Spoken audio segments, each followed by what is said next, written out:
زندگی خوبصورت بن جائے، بہترین بن جائے، گھر کا ماحول خوبصورت ہو، میاں بیوی، بہن بھائی، بیوی بچے، یہ زندگی آسان ہو جائے، اس کے لیے آدمی اتنی محنت کرتا ہے، اتنی کوشش، لیکن زندگی جو خوبصورت بنے گی میرے بھائیوں، وہ کس سے بنے گی؟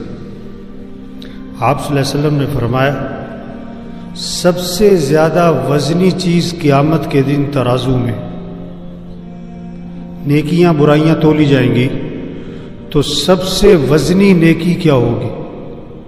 سب سے وزنی نیکی تہجد بہت بڑا عمل ہے، صلاۃ التسبیح، قرآن کا ختم، حج، عمرے، اعتکاف، یہ بڑے بڑے اعمال ہیں، لیکن آپ نے فرمایا سب سے زیادہ وزنی چیز قیامت کے دن ترازو میں آدمی کے حسن اخلاق ہوں گے۔ حسن اخلاق، آپ کی زندگی خوبصورت بنے گی اخلاق سے، گھر کا ماحول خوبصورت بنے گا اخلاق سے۔ سب کے گھر ایک جیسے ہوں یہ نہیں ہو سکتا، سب دو کنال کے گھر میں کیسے رہ سکتے؟ یہ نہیں ہو سکتا۔ سب کے گھروں میں فرنیچر ایک جیسا ہو یہ نہیں ہو سکتا۔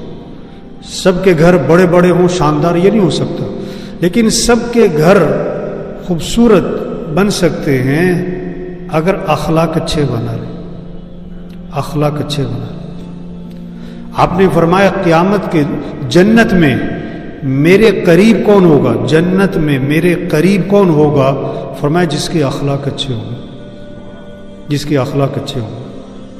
فرمایا کامل ایمان والا کون؟ کامل ایمان والا کون؟ فرمایا جس کے اخلاق اچھے ہوں، جس کے اخلاق اچھے ہوں۔ آپ نے فرمایا قیامت کے دن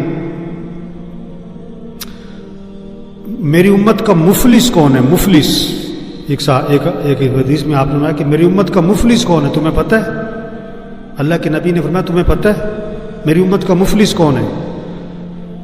پھر خود ہی فرمایا کہ جو قیامت کے دن آئے گا بہت سی نیکیاں، بہت سے روزے، بہت سے حج، اعتکاف، صدقے، بہت سی نمازیں لے کر آئے گا، لیکن کسی کی غیبت کی، کسی کی چغلی کی، کسی کو گالی دی، کسی پر بہتان باندھا، کسی کو تھپڑ مارا، تو اللہ اس کی نیکیاں لوگوں میں تقسیم فرما دیں گے اور لوگوں کے گناہ اس کے سر پہ رکھے جائیں گے اور حکم ہوگا اس کو جہنم میں ڈال دو۔ فرمایا یہ میری امت کا مفلس ہے۔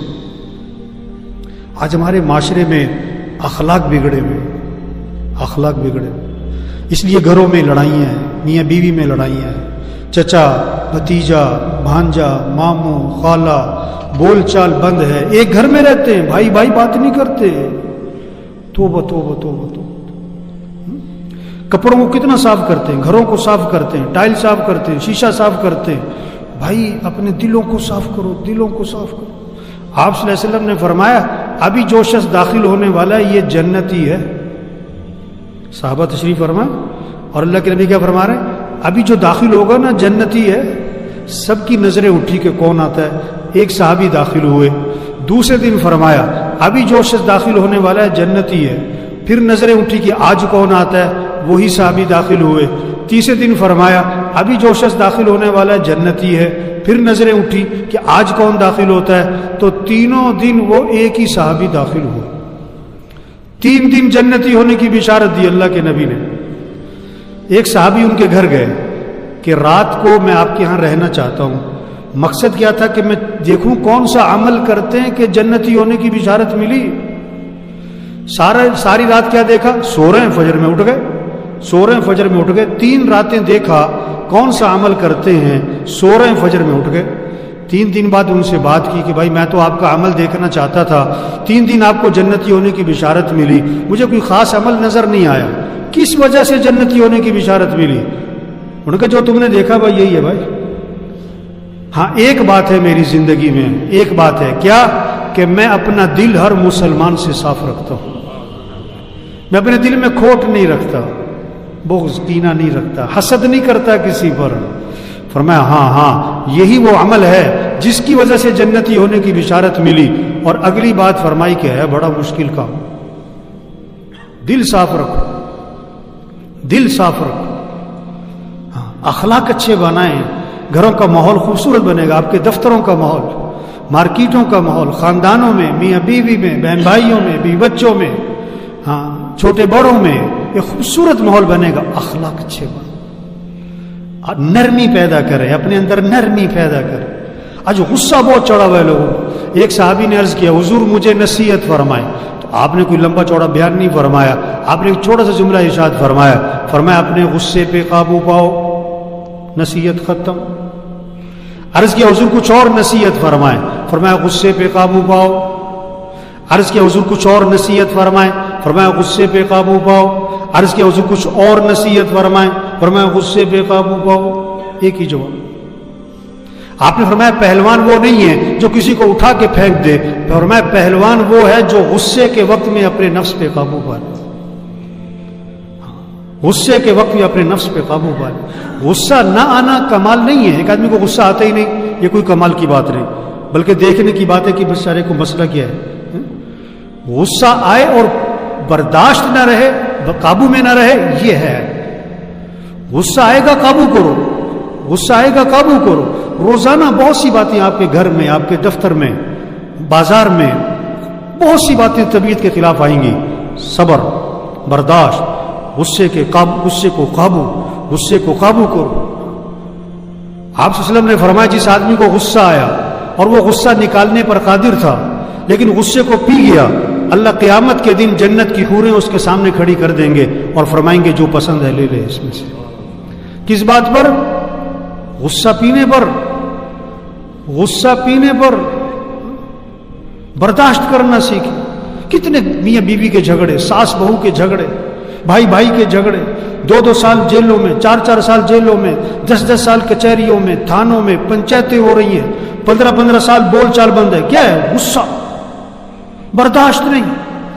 معاف کرنا سیکھ. ایک صحابی نے عرض کیا حضور میرا غلام ہے، نوکر نہیں، غلام جو پہلے زمانے میں ہوتے تھے اب تو نہیں، غلطیاں بڑی کر جاتا ہے، میں کب تک معاف کروں؟ آپ خاموش رہے. پھر عرض کیا حضور میرا غلام ہے، غلطیاں بہت کرتا ہے، میں کب تک معاف کروں؟ تو آپ نے فرمایا اگر وہ ایک دن میں، ہفتے میں نہیں، مہینے میں نہیں، ایک دن میں 70 مرتبہ غلطی کیا کرے تو معافی کر دیا.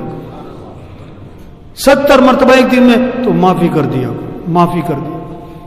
تو بھائی سب نیت کرو بھی اخلاق اچھے بنانے. انشاءاللہ اخلاق کیا بنانے؟ اپنے غصے کو کیا کرنا بھائی؟ آپ نے کیا فرمایا؟ جو تم سے رشتہ توڑے تم اس سے رشتہ، حدیث اللہ کے نبی ہمارے، جو تم سے رشتہ توڑے تم اس سے رشتہ بولو بھائی جوڑو. جو ظلم کرے اسے کیا کرو؟ معاف کرو. جو برائی کرے تو بدلہ کس سے دو. یہ اخلاق سکھائے، یہ اخلاق سکھائے. اب جس کا جھگڑا چل رہا ہے نا کسی چچا ماموں تایا رشتہ دار سے، تو نیت کرو جھگڑا ختم کرنا ہے انشاءاللہ. جھگڑا کیا کرنا ہے؟ اور جھگڑا ختم کرنے کے لیے کیا ہے؟ آپ سے غلطی ہوئی ہے جا کے معافی مانگ لو. اس نے غلطی کی ہے تو کیا کر دو؟ معاف کر دو. جھگڑا ختم. جھگڑا ختم کرنا آسان ہے، 1 منٹ میں ہو جائے گا. کہ آپ سے غلطی ہوئی معافی مانگ لو، اس نے غلطی کی معاف کر دو، جھگڑا ختم. آپ صلی اللہ علیہ وسلم نے فرمایا تم لوگوں کو معاف کرو اللہ تمہیں معاف کر دے. تم لوگوں کے ساتھ نرمی کرو اللہ تمہارے ساتھ نرمی کرے. بنی اسرائیل کا ایک آدمی اللہ کے دربار میں پیش ہوا. حدیث میں آتا ہے گناہوں کا رجسٹر فل، گناہ اور نیکیوں کا رجسٹر خالی، صرف ایک نیکی لکھی ہوئی ہے، باقی گناہ ہی گناہ ہے. نیکی کیا ہے؟ کہ لوگوں سے درگزر بہت کرتا تھا. اللہ نے فرمایا یہ ہمارے بندوں سے درگزر کرتا تھا، ہم اس سے درگزر کرتے جاؤ. اخلاق اچھے بنا.